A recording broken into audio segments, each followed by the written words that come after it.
ჩვენი სტუმარია Ford Focus-ი მოვიდა გადაცემაზე კოლოფის პრობლემით.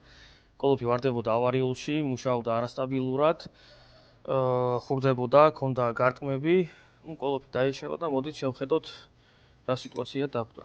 პირველი რაც არის ეს გამოიწვია ზეთის გაჟონვა, სალინიკი გაჟონვა ძრავის. მიხედეთ ამას დროულად მეგობრებო.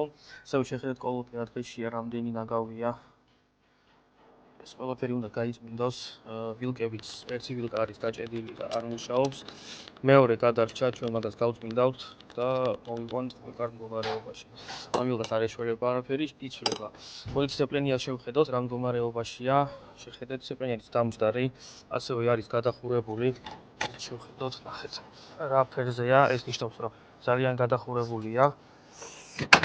ამ კარობკაზე, მეგობრებო, ცეპლენია იცვლება.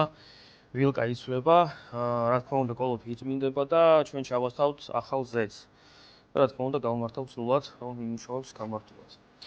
ჩაუტარეთ სერვისი დროულად, მეგობრებო, თქვენ კოლოფებს მიხედეთ სალინიკებს, რომ გასწრებები არ შეგაწუხოთ.